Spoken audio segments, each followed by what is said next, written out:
here's what we're going to do. We're going to play a game. Tell me who he is a mascot for and who and what his name is. Number 2. Ready? Here we go. Just the name. What is her name? Number 3. The name, her name as an actor, the position that she's playing in the movie, and her real name. Ready to go. This is a really good one.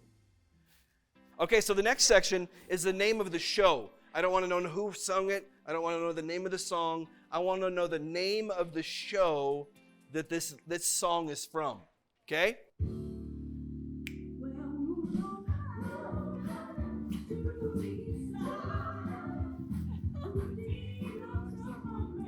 In the sky. I think when it comes to love languages, I know this. When it comes to love languages, when we start getting those things right, these simple 5 things that we're going to talk about tonight, it will change the way that not only you love your partner, but it'll change the way that you operate at work.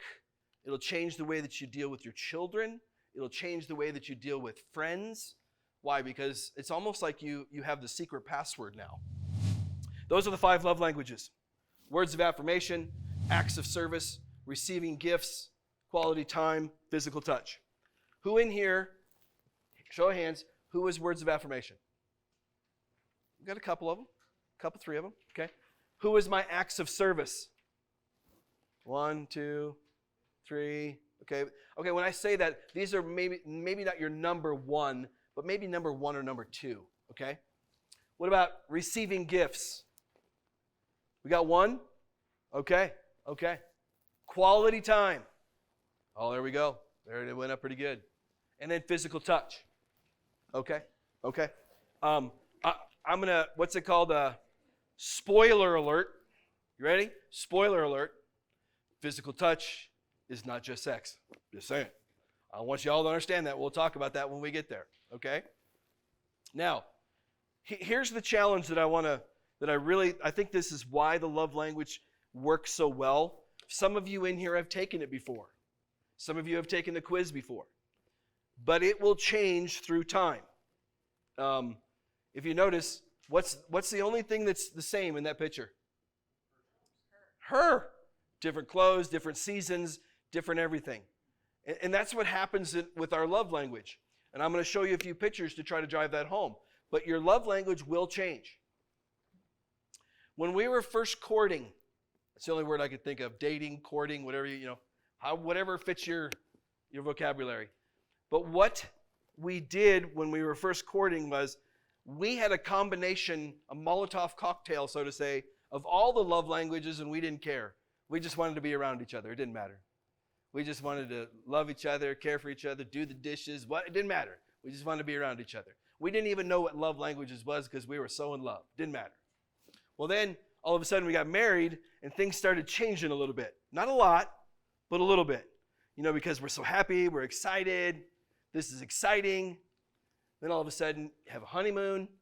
And that honeymoon phase, for those of you who've read the book, in the love language, it talks about the honeymoon phase lasts about 2 or 3 years.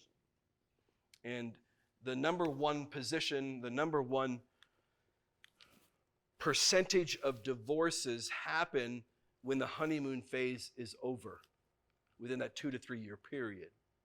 And so I really hope that you read that and understand that and educate yourself and your loved ones and your children or whatever it is, because I don't know about you. Who in here, let me back up. My language will always be husband-wife, only because it's easier. So when I talk, if you're not married, I got it. Cool, gotcha. But I don't want you to take offense to me using just husband and wife. It's just easier to explain, okay? Who in here has been married more than 10 years? 15, 20, 25. Come on, that's what I'm talking about. When we're married and we get through that honeymoon phase, we're in that 4 or 5 years of marriage. I'll tell you what right now, it's not always champagne and caviar. Sometimes it sucks, but it's part of that commitment.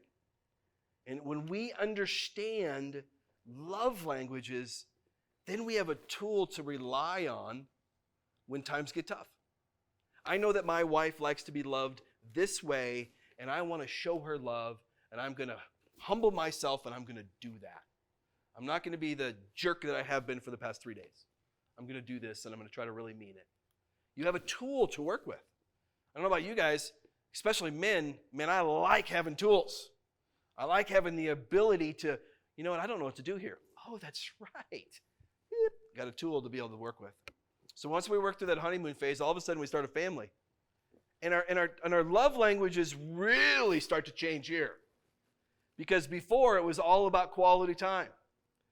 Physical touch, words of affirmation. Oh, you're so pretty. Oh, you're so handsome. You're wonderful. All of a sudden, here comes a baby. Woo, man. Now, all his mama wants is quality time, and you ain't even involved in quality time. She just wants a minute or two to potty by herself. All of a sudden, that's wonderful to her. And then you take the kids for 2 or 3 minutes, 2 or 3 hours, whatever it is. Man, that's love. She finally gets to be herself, even if she's just going to go read a book, or whatever. That's a lot different than it was 5 years ago when you would bring her home flowers or whatever it was. Love languages change. Our needs change. Then that family gets bigger and bigger, and man, we better have an idea of how we're going to love one another, because it's just getting more complex. And we need to make time for one another. And you're thinking, well, what if it's not quality time? Get out of that box. When I say time, you better be intentional about something. Now, this is going to sound weird to some of you, but as we get older in our marriage and we get more seasoned in our marriage, the calendar becomes our best friend. Why? Because, hey, I know that next Tuesday we're going on a date. Or I know that 2 or 3 weeks from now we're going to go see her mom, or whatever. Things are planned, and you can start scheduling things. It's not like before when you didn't have that big extended family where you could just, hey, babe, you want to go out this weekend? All right, let's load the car and roll out. No, you don't get to do that no more. So scheduling becomes important, especially when we want to show our loved ones love. You get an extended family, and all of a sudden you start having husbands and wives and mother-in-laws and brothers-in-laws and all this stuff. Man, it just becomes more complex. Seasons of life become more complex. Having a basis, having a foundation is really, really, really, really good. Now, for those of you who have been married that 15, 20 years, it's not too late. But you got to look back and go, I'm telling you, once you understand love languages, you're going to look back on times and you're going to go, man, I really missed that. I blew that. I wish I would have knew that then, because I wouldn't have been sleeping in the doghouse. I love to say that, and I really mean this, if you've been married long enough, if you've been married 10, 12, 15 years, and you haven't slept in the spare bedroom a couple times, you got some growing to do. Because been there, done that. And I'm a chaplain. Been there, done that. My wife ain't here tonight. She couldn't be here tonight. She really wanted to be here. She just couldn't make it tonight. So my date is Rob. Ho!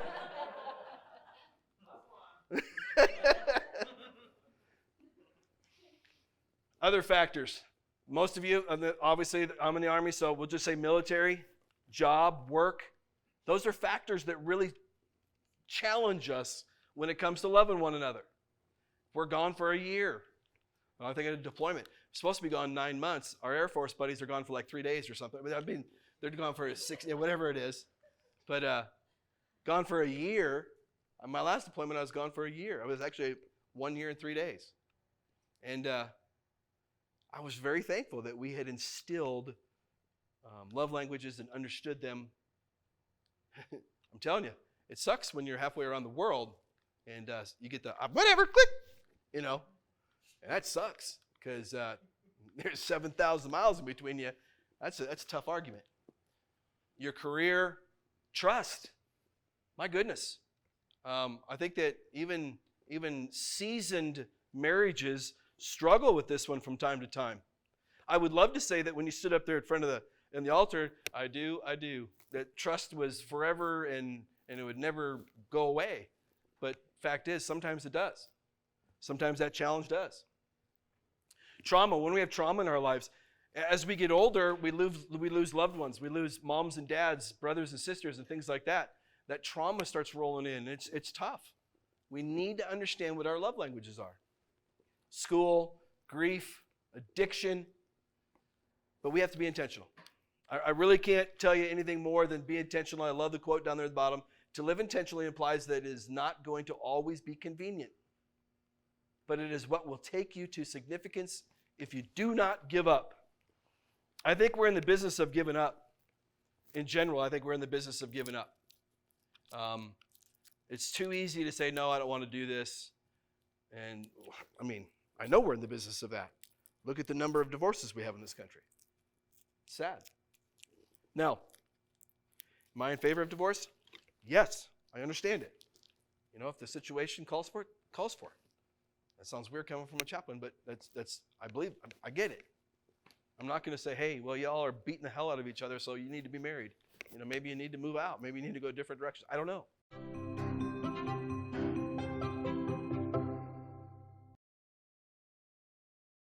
You may have heard this word mindfulness. It's become something of a buzz phrase of late. I'm going to give you one simple, serviceable definition, which is this. Mindfulness is the ability to know what's happening in your head at any given moment without getting carried away by it. Imagine how useful this could be. Just as an example, you're driving down the road and somebody cuts you off in traffic. How do you normally react? I think most of us, we normally react by having a thought, which is, I'm pissed. And then what happens next? You immediately, habitually, reflexively inhabit that thought. You actually become pissed. There's no buffer between the stimulus and your reaction. With just a little bit of mindfulness, in that same situation, you might notice my chest is buzzing, my ears are turning red, I'm having a starburst of self-righteous thoughts, I'm getting angry. But you don't necessarily have to act on it and chase that person down the road, screaming at them with your kids in the back of the car thinking you've gone nuts. Now, you might be thinking, don't I need to get angry sometimes? Aren't I justified? I would say yes, but probably not as much as you think. The proposition here is not that you should be rendered by mindfulness into some lifeless, non-judgmental blob. The proposition is that you should learn how to respond wisely to things that happen to you, rather than just reacting blindly. And that, my friends, is a superpower. How do you get it? The way to get it is through meditation. I believe that meditation and mindfulness are the next big public health revolution. In the 1940s, if you told somebody you were going running, they would have said, who's chasing you? But then what happened next? The scientists swooped in, they showed that physical exercise is really good for you, and now all of us do it, and if we don't, we feel guilty about it. And that's where I think we're headed with mindfulness and meditation. It's going to join the pantheon of no-brainers like brushing your teeth, eating well, and taking the meds your doctor prescribed for you. Let me just close by saying, mindfulness is not going to solve all of your problems. It's not going to render your life a nonstop parade of unicorns and rainbows. Nonetheless, this is a superpower, and one that is accessible by you immediately.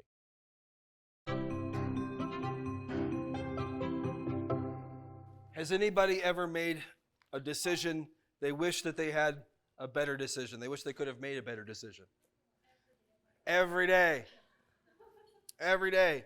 How many times have we done something with our spouse or our loved one that we think about it 20 minutes later, 30 minutes later, or the next day and go, gosh, I jacked that up. I did bad. I wish I wouldn't have done so bad. This is, when we talk about mindfulness, anybody know who Viktor Frankl is? Viktor Frankl did a lot of studying. Basically, he said there's a spot between our thought and our reaction. That's why I showed this video. Oftentimes when we're in an argument with our spouse, our loved one, we just react. And, I just get so mad. It just happens. No. Research shows that there's a space between the action that happened and your reaction. There's a space. When you get a decision, you get a chance to make a choice. I've also heard it said, we really can't control our first action, but we get to control our second action because we thought about it. And so when it comes to loving your spouse, it's intentionality. It's you being wise and thinking, you know what, I have this opportunity to make a good decision here. What am I going to do?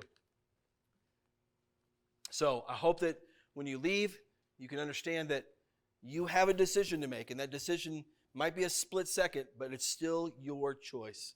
Am I going to love or am I going to be a jerk? We have that choice. And then at the end of the season, when I talked about our seasons of life, this is really what we hope for.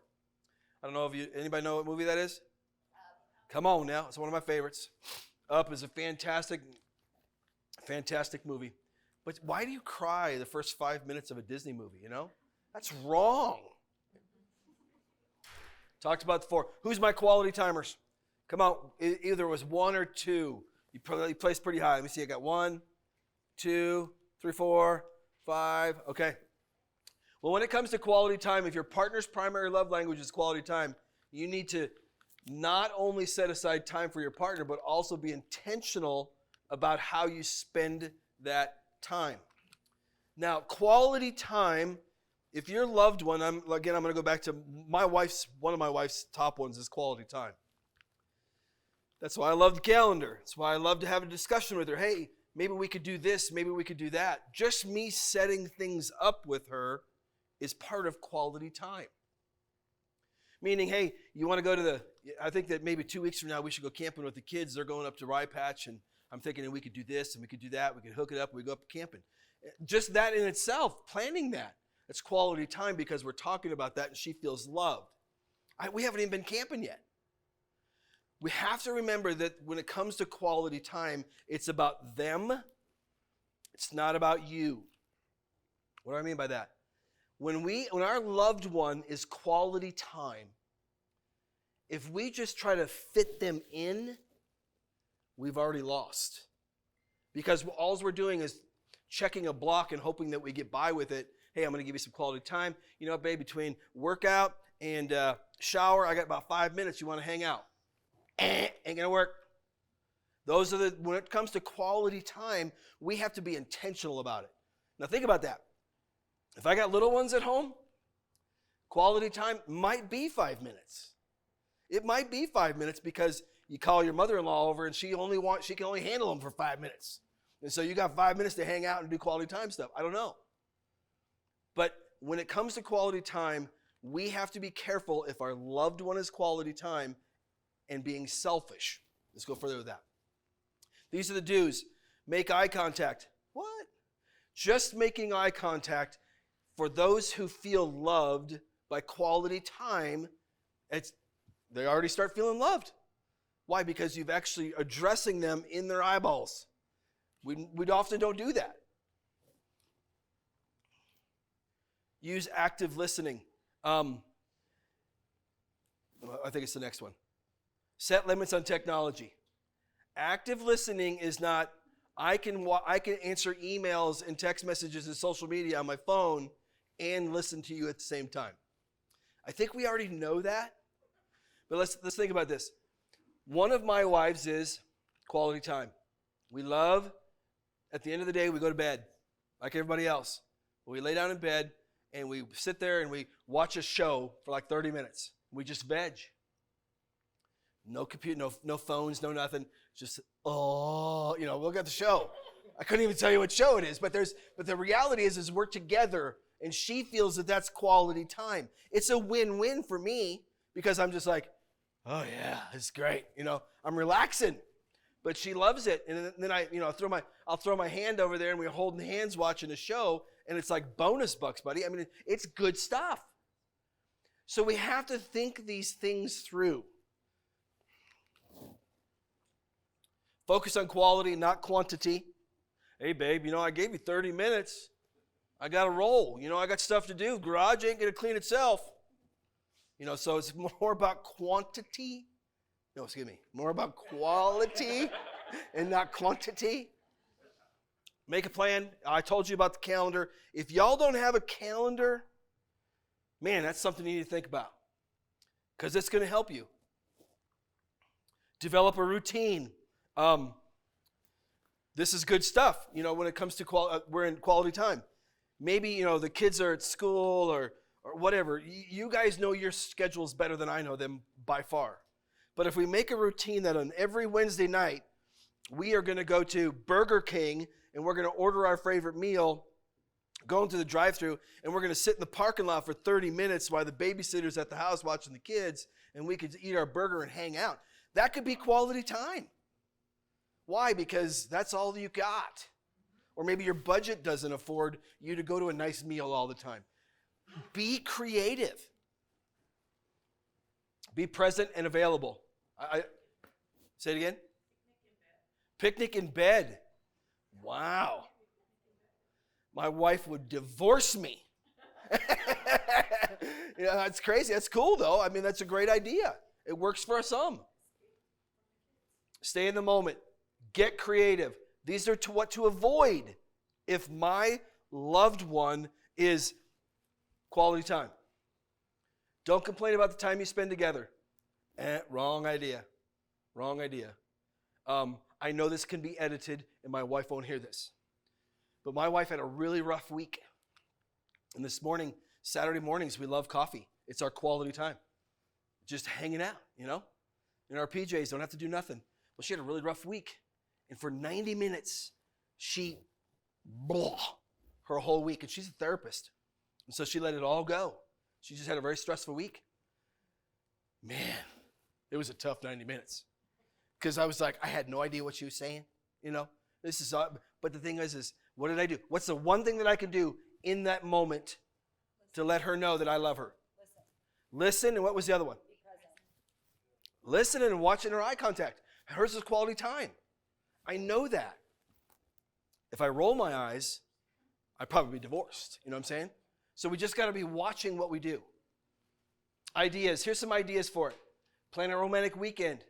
Take a class together. Dedicate a chunk of every day to being technology free. Set up the same sleep schedule. We did that because that's, at the end of the day, I love it. You'll hear me talk about that a lot. It's like 8:30. We're in bed watching that stupid show. But we're there. The day is over. The world is good. She's right there. I'm right here. We might have a picnic, and we have to try that one out. But the same sleep schedule. Take a road trip. I know this is old, a box set of their favorite music or movies, but make date night a weekly thing. Some of you look at that and go, there's no possible way we can have date night weekly. Have it bi-weekly. Have it every 3 weeks, whatever it is. If you're not intentional about it, a year's going to go by and it's not going to happen. Words of affirmation. Who's my words of affirmation people? Come on. Right there, right there, right there, right there, right there. I want to go back one, though. Quality timers again. Raise your hand. You're not getting away. What's a good quality time how you feel loved? And you're coming to the rest of you, so get ready. You like to do Bible study together? Okay, it's wonderful. What's yours? You guys like going on a hike? Love it? Who is it? Every day? You got 3 kids, girl. That ain't going to happen. No, I'm just playing with you. I understand. Anybody else in my quality timers? Those are just some great examples. Words of affirmation. I know that we got several people out there. This is a very predominant men one.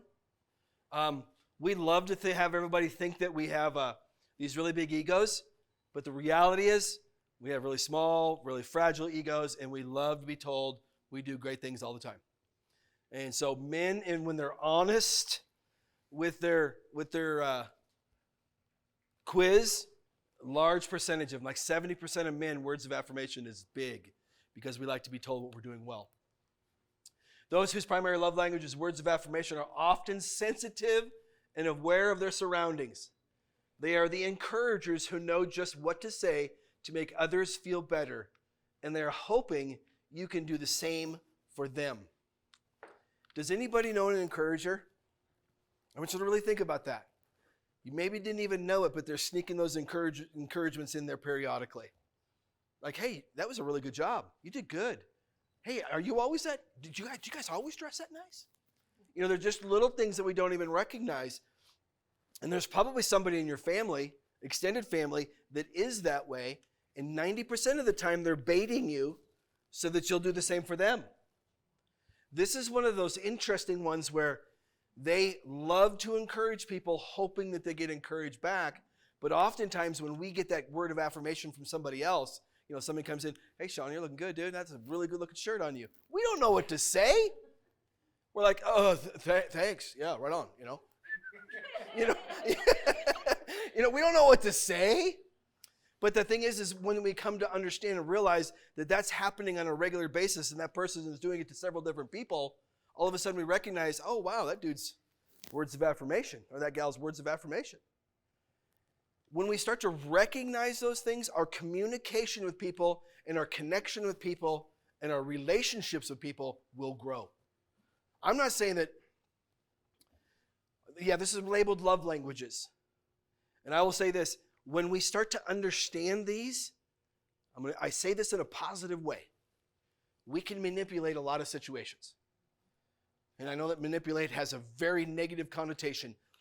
But when I understand those people around me, maybe as I'm a leader or my children or whatever it is, those people are around me, and their love language is X, Y, and Z or whatever it is, I know how to treat them better. I know how to get them committed better. I know how to give them what they want. And guess what? They're going to be more committed. They're going to feel more love. They're going to feel more value. They're going to feel more like they're a piece, they're a part of what's going on. So when it comes to love languages, it's not just about spouses loving one another. This is a much bigger picture.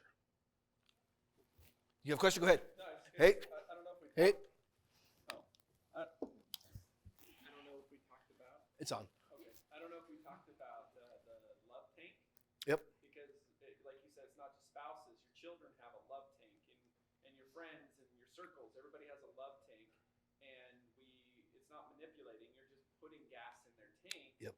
And that helps them go throughout their day and pick up and go, just like a car. Some people are running on empty, and especially our spouses, Yep. they can be running pretty low due to a hard time at work, but your kids a hard time at school. Doing nice little things for them helps fill up that love tank to keep them going. Yep. Really good point, Michael. Thank you. The only reason I don't mention it is time, and it's in your book. Hopefully you'll discover that as well. And then when I see you walking around the halls, I can start quizzing you. Yeah, I'm just kidding. But good point. Thank you. Thank you so much. Here's one thing that's really tough about words of affirmation, especially for men. Okay? So wives are really good. They're very sensitive in this area. They take this class and they're thinking, I got to do that more often. Hey, Jason, man, you're doing really good. I really appreciate you. You do so much work around here. Thank you so much. Jason walks away like, yeah, that's right. I'm awesome. But guess what? Yeah. But all of a sudden, Jason's like, yes, I feel so great. Guess what? That should be a trigger for two things. One, my love tank's getting filled up. And what should be the other trigger? Come on, help me out here. The other trigger should be, maybe I need to love her in her love language. Reciprocation. Now, my wife's love language is not words of affirmation. So if my wife comes out all decked up like we're going to the governor's mansion, and I'm like, wow, hey, girl, you're looking good. That dress, you've been losing weight. That's the right color. That's good stuff. And you know what she does? Thanks, whatever. Get in the car. We got to go. We're going to be late. Because it's not her love language. But whose love language is it? Yours. I'm trying to love her in a manner that I want to be loved. And then all of a sudden, what do I do as a man with that fragile ego? Oh, man, everything I do. She doesn't love me. I try all these things, and she doesn't love me. What's the problem here? Everything's jacked up. What's wrong with her? Wrong. The fact is you're trying to love her the way that you want to be loved. Come on, man, start playing a different soundtrack. It's going to be different, I promise you. What are some do's? Be authentic. These people that are words of affirmation, especially if a woman has words of affirmation. They can sniff out fake like that.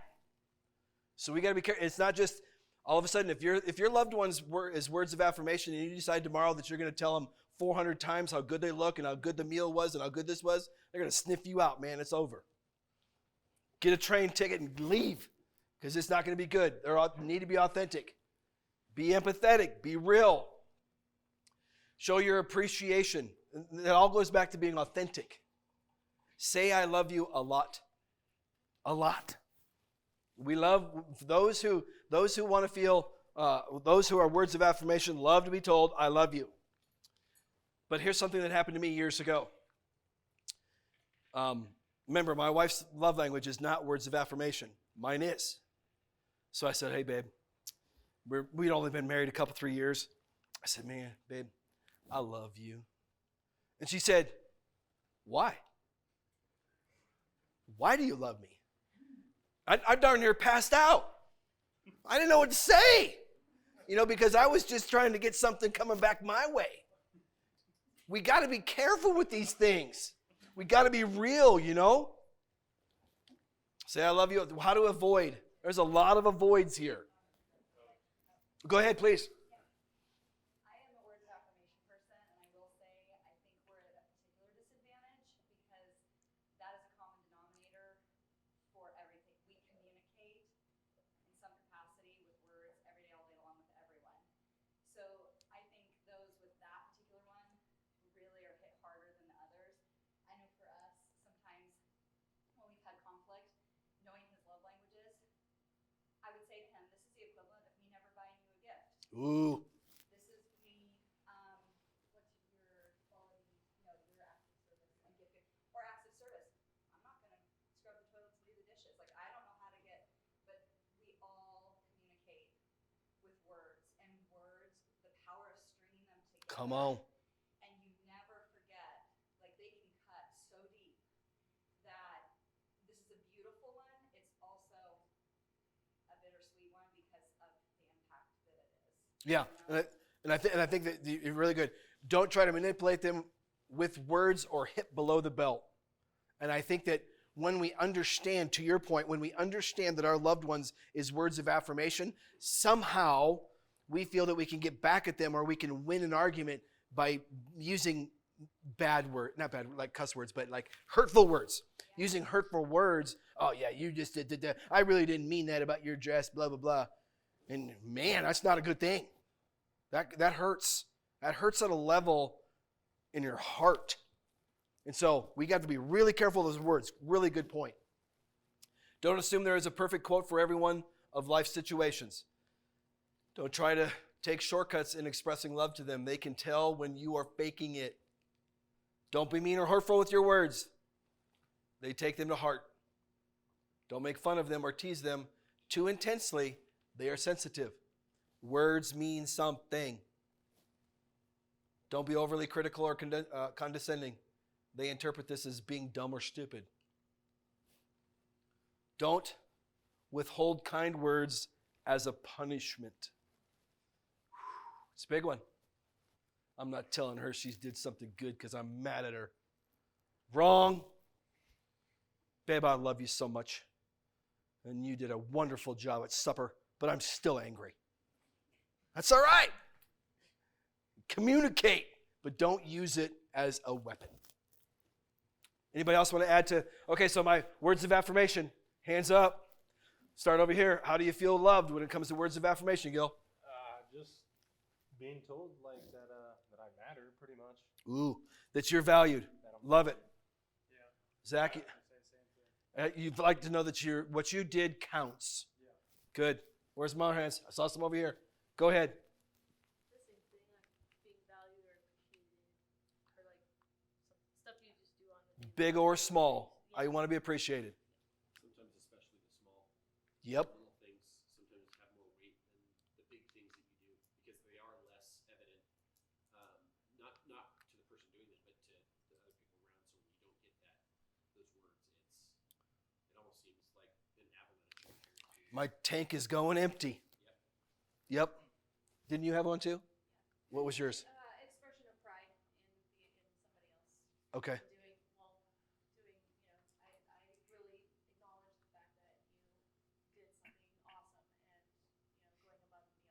Yeah.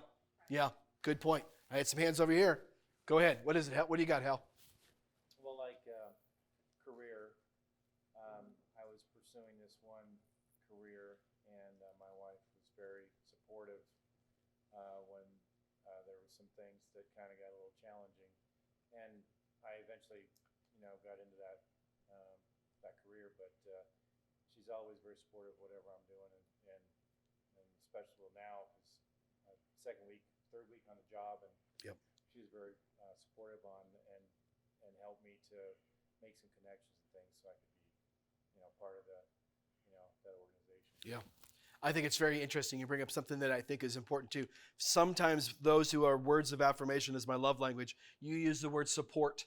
Sometimes just the presence of our loved one is enough of that affirmation. Who is over affirmation? Go ahead. Being appreciated, valued, being told that feels good. Yep. Hey, when my wife comes up and goes, your hair looks amazing, honey. I agree. Your hair does look it does look amazing. I love it. Who's my words of affirmation? Go ahead. We do a practice in our home.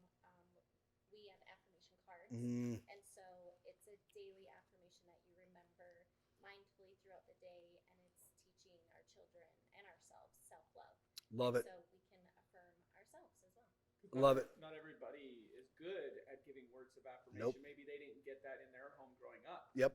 But maybe you're with a partner who that's important. So Yep. how do you bridge that gap? I mean, read this book. There's chapters on it, right? But also the affirmation cards. You can just, until you learn how to be, you can try to be the best that you can be. Yep. And it can still come across as maybe not as authentic. But if you're trying your best, then I think that's where you start, and it will show. Good. Thank you. So he tells me he loves me all the time, but something that he's gotten exceptionally good at over the years is it's multi-layered underneath that, something very specific. I said to him the other day, you aspired to greatness, you persevered, you did not give up. I really respect that, I'm really proud of you. So over the years together, he has also learned that I love you's an umbrella. Yep. But like the why do you love me, and what does this marriage mean to you, and what does your legacy with our children mean to you? I'm like, give me something deeper than that shows me I know you love me, but I want in the soul. Yeah. For so many years I've told him, like, I love your soul. I want more of your brain and more of your soul, and peel back the layers and tell me more than you love me. Like, and when he'll articulate something to me that is, like, he told me the other day, he said, no matter what, I would never give up. Mm. Way more than just I love you. Yep. Sean, you need to write a book, brother. I'm telling you. Hold on one second. Didn't you guys have affirmation? No, neither one of you. Go ahead. Well, what Tara inspired me, that something I learned in this relationship with Julie, is that it's called shades of meaning. Mm. You can say I love you, but like if you get, that's just like one color. But we know colors. There's there's lots of shades of color. Just like the words we use, you can give deeper color, deeper meaning, rather than just the primary colors. I always make the joke, I've got like 3 colors in my crayon box, but she's got like 32. And so I'm learning to paint a more beautiful picture with my words. Love it.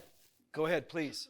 There was a situation during COVID, working from home in an office, and I was working more than 10 hours a day and weekends, and my work like exponentially grew. Yeah. My deadlines grew. Yeah.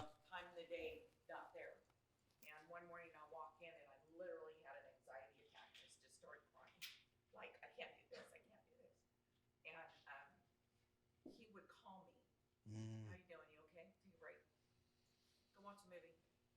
And then come back. It's okay. How you doing? You doing okay? Yeah. And I remember telling him, I'm like, if I don't get out of this job, you're going to bury me in the air because of the stress. Yeah. And he helped me get out of that job. And Support. support. Gosh, I love it. I don't have it anywhere on the slide, and I'm going to use that in the near future because I really, man, I'm words of affirmation too. My number 1 is gifts. My second one is words of affirmation. Love it. I'm a guy. I love being told I'm great. Da-da-da. But so there I am. I do a lot of talking, do a lot of lecturing, do a lot of preaching because I'm a chaplain. and pastor and this, that, and the other. But you know what? You guys could all say that I do wonderful and fantastic, and you could just bring me flowers and candy and say I'm so awesome and, kiss the ring type thing. And I'd be like, yeah. But when my wife tells me I did a good job, man, I'm unstoppable. I don't even need to. She doesn't even need to say it. She's sitting there in the first or second row, and she's got that smile. I'm like, yeah. I don't care what you guys think. She likes it. We're good. Support is huge when it comes to words of affirmation. Ideas, mail them a letter. We forgot about that one, haven't we? Old letters and mail postage stamps. I was in my last deployment. Like I said, I was gone for a year and 3 days. My goal was to send 7 letters a week. And I did. I sent 7 letters a week. And friends and families and mainly grandkids and this, that, and the other. Because there was a guy for my signal people, Peter Manacucci. Remember Peter Manacucci? Peter Manacucci, when 137th was deployed many moons ago, he pulled out a wad of letters out of his pocket. And they had rubber bands and stuff around him, and they were from his grandpa in the Vietnam War. And he said, how many of you have emails bound up in rubber bands and twine, and you're going to save them for the rest of your life? Nobody does. But we have letters. They mean something. We could tell somebody how much we appreciate them by sending them a good old-fashioned letter. It's fun stuff. Post a note. Give them a shout-out. Dial it up. What I mean by dial it up, man, turn it on. Not just once. Hey, I told you I loved you when we got married. If something changes, I'll let you know. I'm not talking about that. I'm saying dial it up. Man, you want to tell that loved one that words of affirmation, he or she, tell them all the time. Getting those good conversations. Okay, I am going to look at my clock because we got to be done in 1 hour. I'm not saying that I will hustle, but you got questions, raise them. But they already told me back there, we're leaving at 8. Anybody in here gifts? Don't be lying now. Anybody gifts is your number one word? That's what I'm talking about. Just me. I love gifts. And it took a long time for me to recognize that. It took a long time for me to recognize that gifts mean so much to me. So much so that on one of my deployments, I went from base to base and visiting soldiers and all over countries and everything. And yes, going and visiting soldiers is important. Don't get me wrong. But my primary focus was, let's see some cool gifts that I can buy for my family when I go home. Ooh, that's a good one there. I got to come back here. Put it in my phone. Oh, take a picture of that. I'm going to get that for little Jimmy. You know what I'm saying? Because gifts mean something to me so much.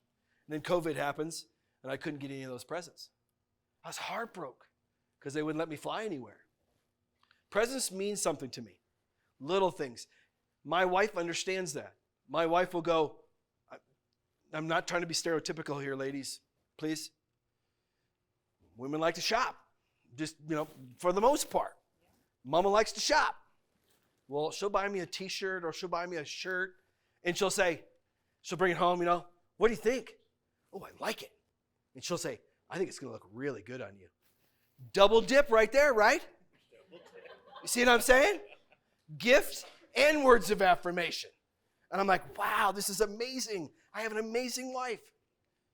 Gifts are really cool, and there is people in your lives, because the thing is, this is a hard one to recognize. Why?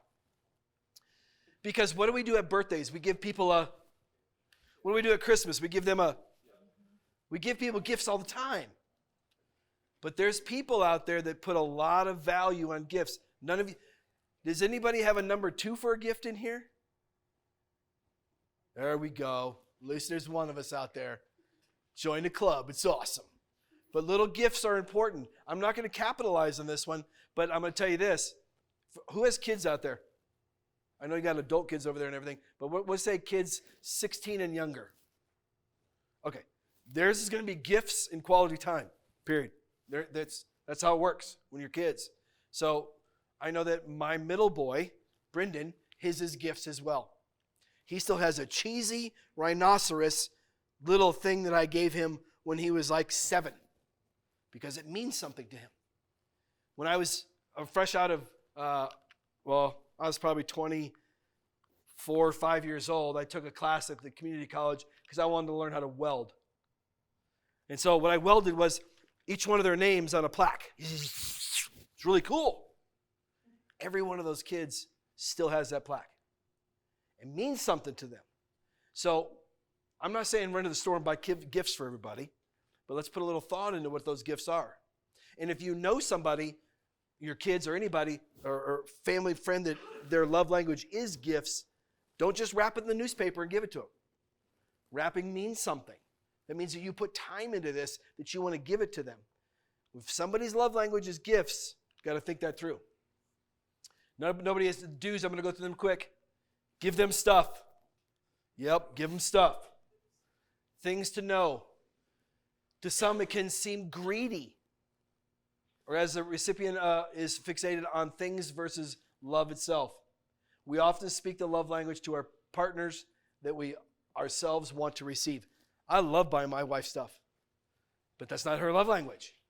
So I realized I can spend money at Bass Pro Shops and not have to buy her gifts anymore because it's for me. Go ahead. Because you love gifts so much, Yeah. what some advice you can give us for those other people in our lives who love receiving gifts? You know why? I can't a bookmarker. One of my kids gave me a bookmarker, and I use it all the time. I love it. Little things like that. I love the cards. I know that I love people in the way that I want to be loved, but I love doing cards. I'm that guy that looks at the rows of cards. I know that if I'm going to buy a friend or a loved one a card for their birthday or anniversary or whatever it is, I'm there for an hour.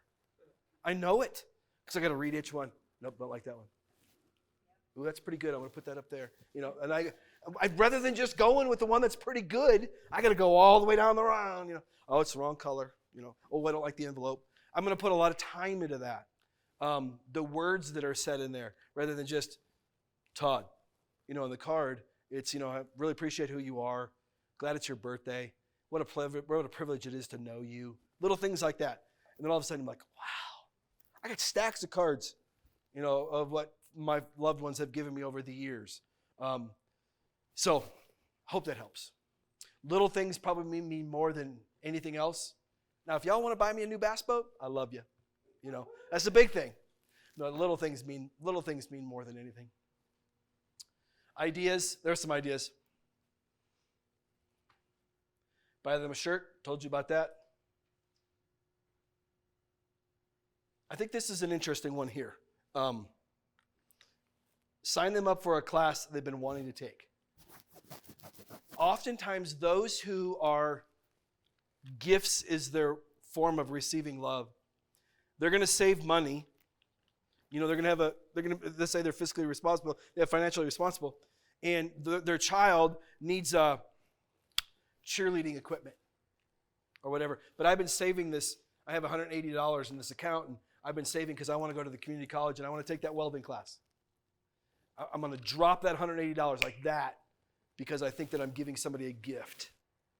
And so all of a sudden, as if my loved one, their love language is gifts, I get them signed up for that class.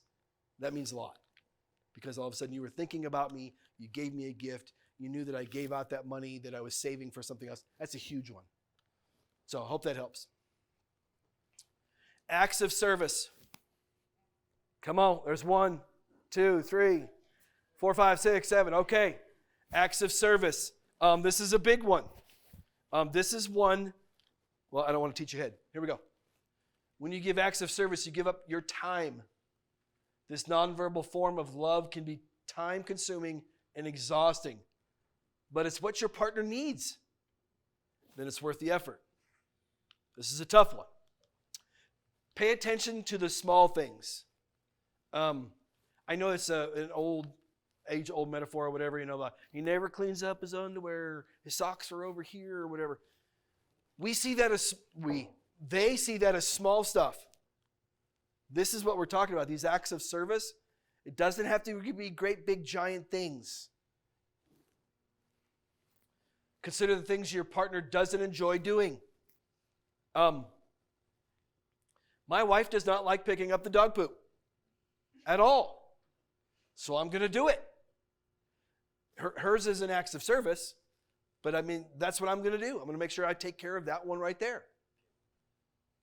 Focus on acts that are easy for you to accommodate into your schedule. Now, some people would say, well, then that's not really being authentic.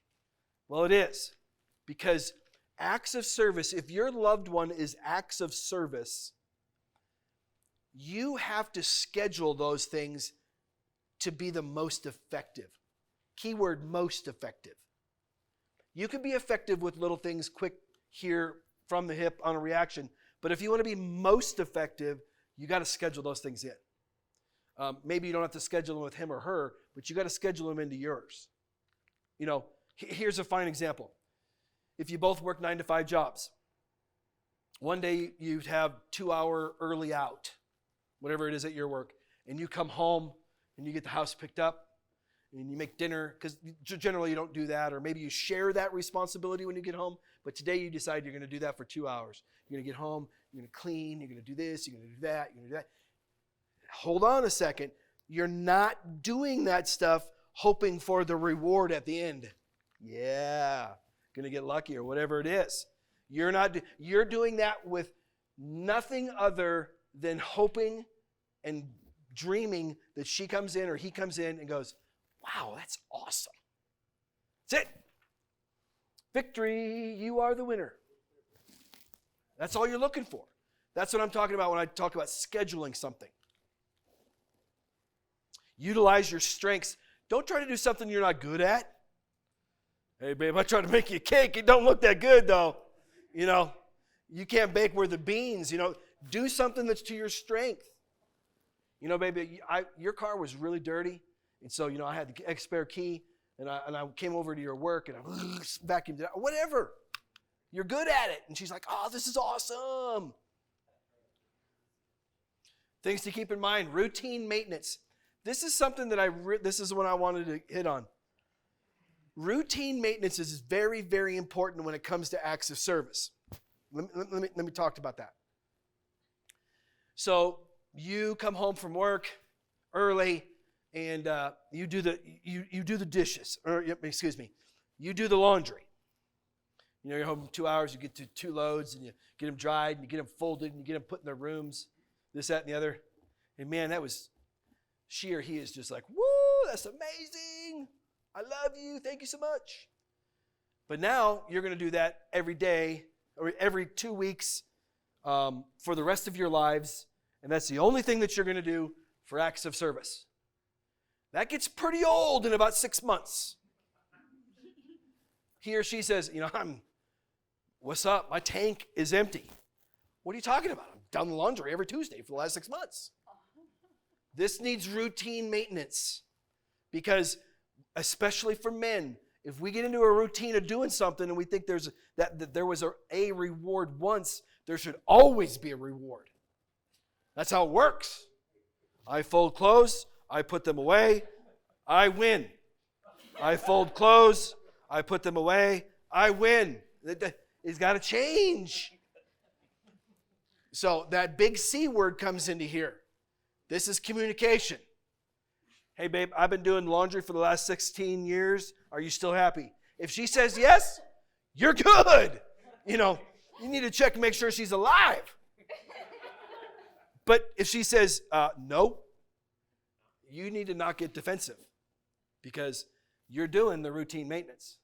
I would really like it if you would take little Billy to soccer practice on Wednesday night, and then I could just have a couple hours of free time to myself. Oh, okay.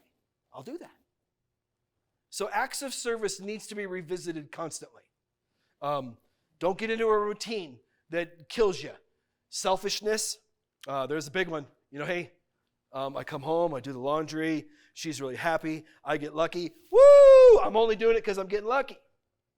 No, you're doing it because you want to see her grow, him or her, happy. And you want to see their tank get filled. And you want to see that special glow. You're like, wow, that little chaplain was right. This is awesome. This is awesome. Ideas. If you guys got phones, take a picture. Whoever's loved one is acts of service, get your phone out, take a picture of that. Because I don't think you can memorize it. 101 acts of service, from simple to complex. I would say that there's a number of people that come in my office that have challenges, and they're like, well, I've been trying to do acts of service. Well, what are you doing? I take out the laundry, I fold them, whatever. Here's 101 ways, and it gives you some simple things to do. Make them a cup of tea, coffee, Kool-Aid, or iced tea. Something simple. Do a simple repair project off their to-do list. My wife has a huge to-do list, and her love language isn't even acts of service. Surprise them at the work with their favorite coffee drink, something at work. These acts of service. The coffee drink, why do I say coffee? You're thinking, well, that would be a gift if I'm bringing coffee to her or flowers to him at work. No, it's weird because you have made that, that's why I say coffee drink, because they generally get a coffee or something on the way home, or a soda pop on the way home or something, and you're meeting them at the end of the day with that. You're giving them a service that they were going to do. Got to be creative with this one. Get an oil change for their car or do it yourself. There's so many things that can be done. We have a fence. I live on 5 acres of property. Long story. And I have a 300, 400-yard fence and 5 acres. I live on 5 acres, and our neighbors moved in, and their house is like literally from me to that door over there. I'm like, you got 5 acres too. What the hell? Sorry, Chaplain shouldn't say that. And so then they cleared their whole property. And if you clear your property in the desert, sagebrush holds down sand. My whole property is full of sand, and I'm so angry. And so I'm getting ready to build a fence. I don't have a lot of time. And they called up and said, hey, you know what? We got this. We'll take care of the fence. Yes. I did not realize that acts of service was one of my love languages, but I was very happy. That's a huge thing. I realized that. But we can feel loved from little things or big things. Acts of service is a tough one. You think it's an easy one, but oftentimes we do what we want to do rather than doing something that they want to be done. Because, well, hey, my laundry needs to be done too. Might as well do mine, same time I do hers. Wrong answer, because you just ruined all of her clothes. And now you are in trouble. So don't be thinking about that stuff. Physical touch. Who's my physical touchers out there? Actually, hold on a second. We missed that. Who's my acts of service? Okay, acts of service. What's something you feel loved by? Come on.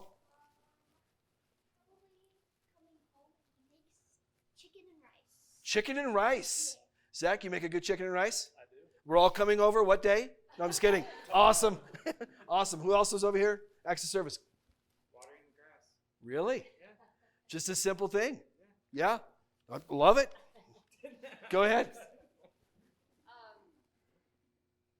Literally anything. Whenever he walks in the door and does something that I was meaning to do, and you're like, I just felt like, oh, he did. It's crazy how the little things work. Either one of you guys? Acts of service? No? Acts of service?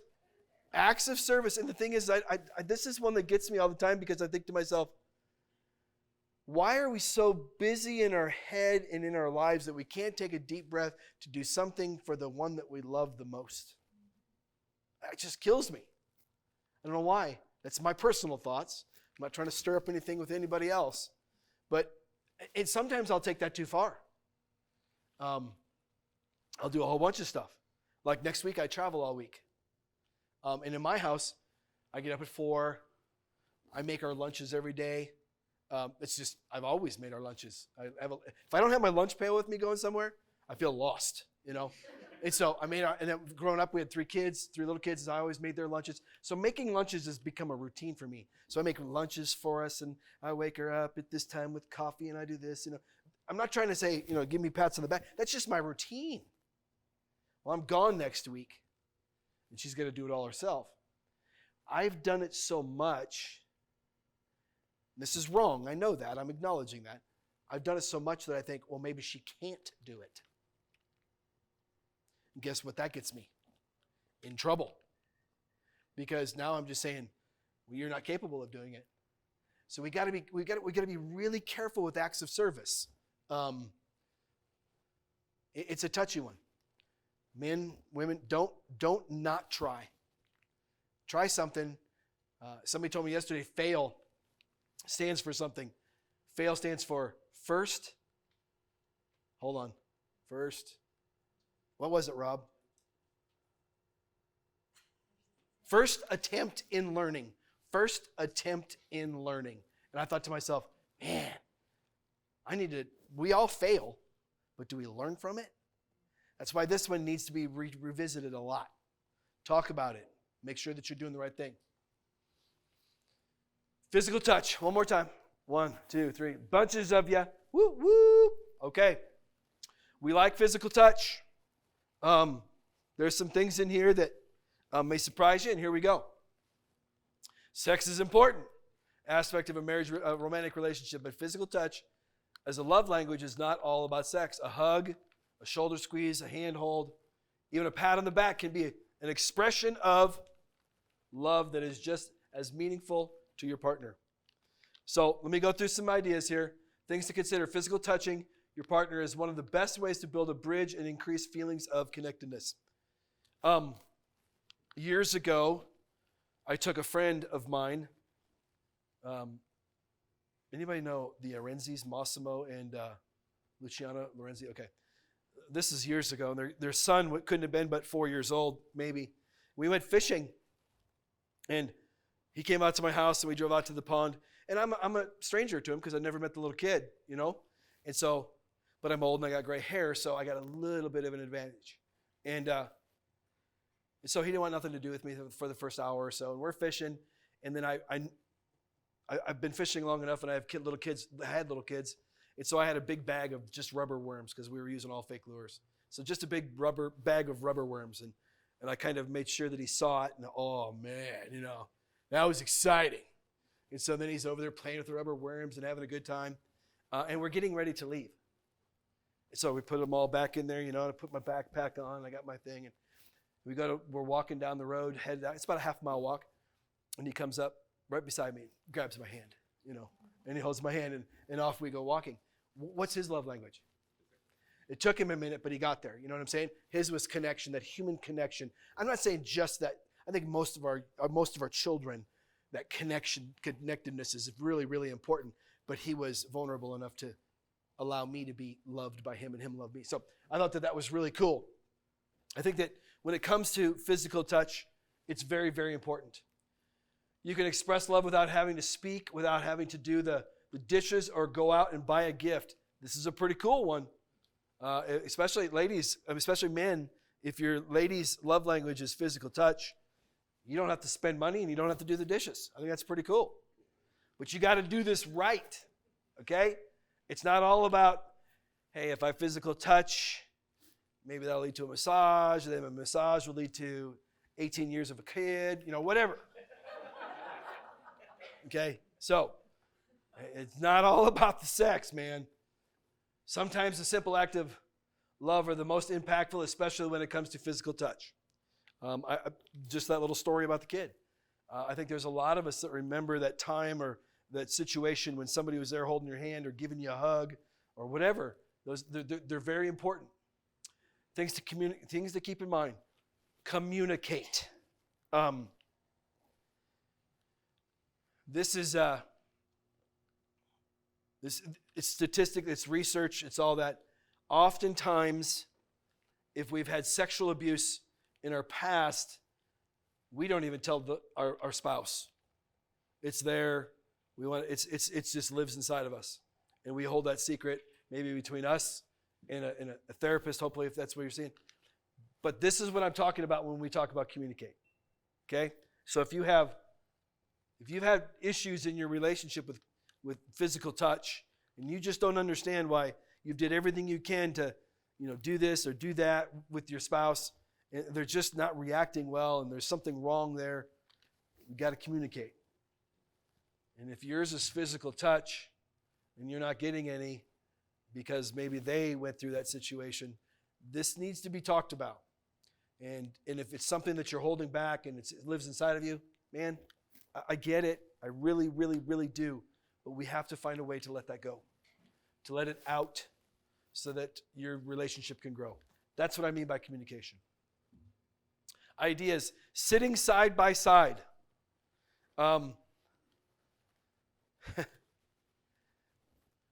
We have a sectional couch. And you can tell that I'm, being the tall guy that I am, I sit all the way back in that couch. My feet don't even come close to the ground. Okay? My wife's 5'11". Okay, so I got a tall wife. And we'll sit there and watch TV on that couch sometimes. And our feet, she'll have her feet up on the coffee table, and I'll just bump my feet into hers, and our feet are touching. That in and of itself is physical touch. There's something about that little connectedness that we feel safe, loved. There's a sense of peace. So for those of you who have the physical touch as a love language, you need to be expressing this to the other loved one that doesn't have physical touch in your love as a love language. Because the one that doesn't is thinking it's all about sex for the most part. No, it's simply holding a hand, touching feet while you're watching movies. That's crazy to me. But it works when we touch. Rubbing your partner's back can sometimes lead to a child, tickling, kissing, two-handed hugs, holding hands, skin to skin touching. We all know the idea of the meaning of touch. Are we doing it? Are we communicating about it? So, I think that's, no.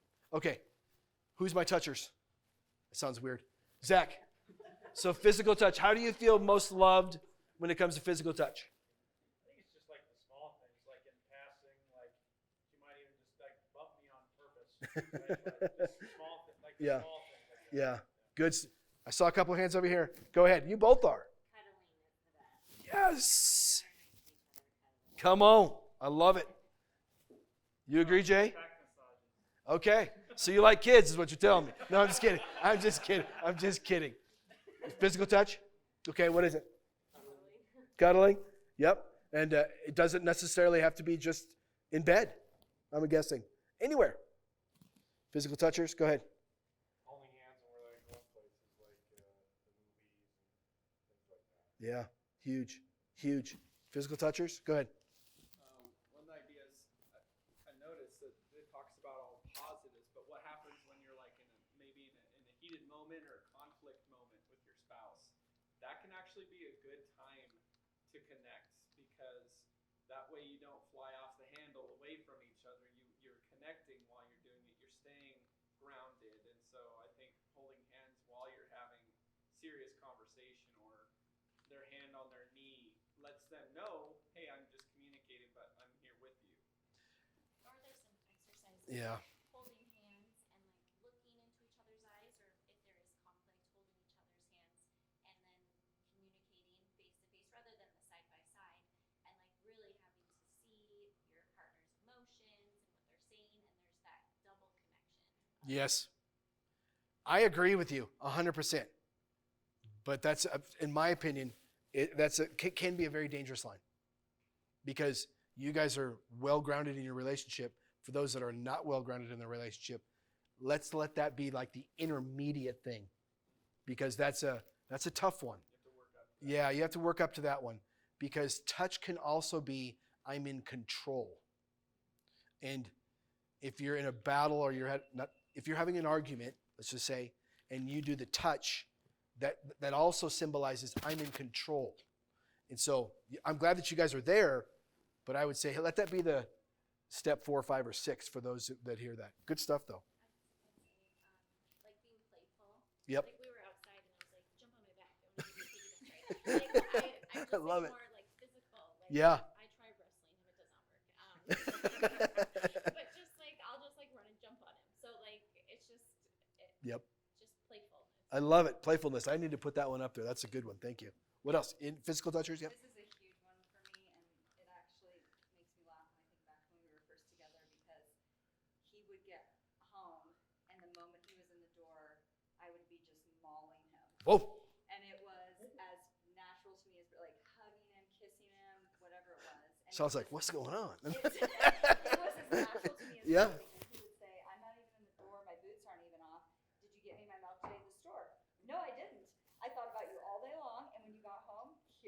It's taken us a long time. I'm all in his space all the time, and we have 3 children, which is probably one of the best things about being a mother for me is not only do outside our kids' daycare they had a quote that said "kids spell love Time," Oh. and so the quality time. Yep. But then to be a mother and to have that physical affection, it is as natural as breathing for me. And they've actually done a tremendous amount of research. It makes your children smarter. Yep. It connects all the brain neurons. It develops the neural pathways, all this stuff. So from just a human being standpoint, we are designed to need this for our mental health, Yep. our spiritual, our emotional, Yep.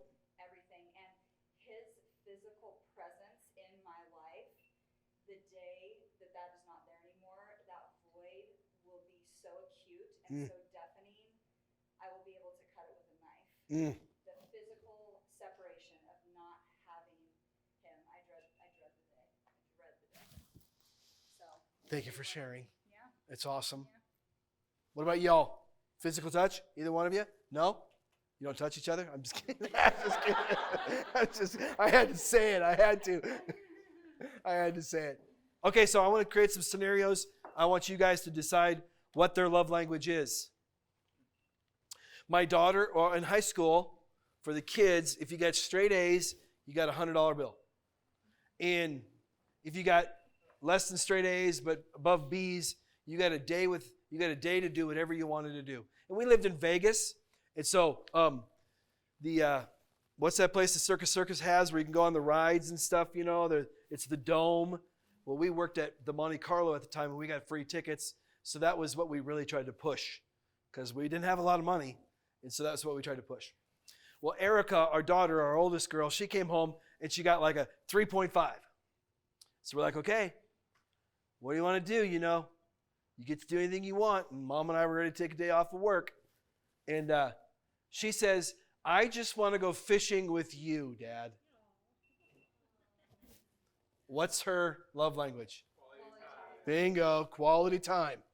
I love to fish, so I was like, yeah, you know. But I thought, wow, you know, I thought this is crazy that my daughter is going to put up with a day of me fishing, because the 2 boys, we went fishing all the time. She would come along when we got to go swimming and stuff, because that was what she thought was fun.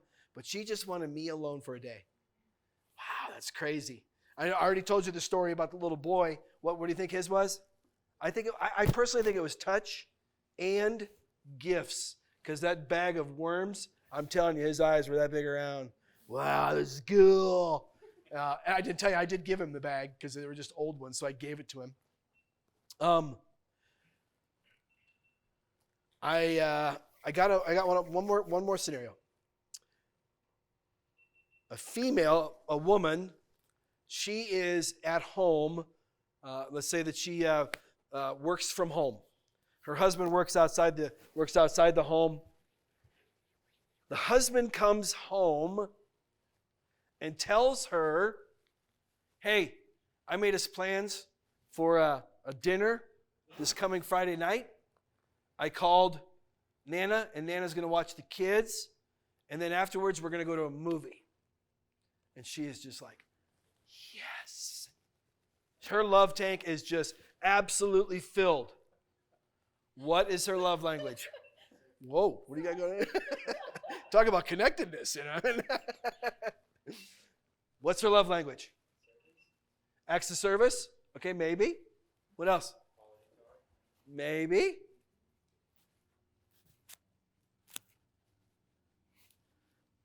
Come on, Kellen, what is it?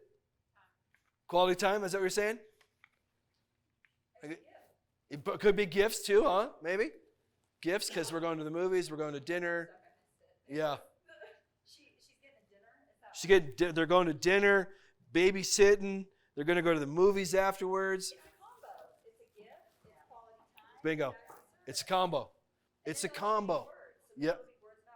Yep. It's a combo. It's exactly right. I want you all to think about this when it comes to the love languages. We don't have to overthink it. We have to communicate on it. You know, there's nothing wrong. There is absolutely nothing wrong with having a conversation of, hey, babe, did you feel loved during that time? Hey, I did this act because I was really hoping to get a reaction that you felt loved. And if she says, no, I didn't feel loved at all. Boys, don't get hurt. Ask her, okay, well, how can I do something that you would feel loved?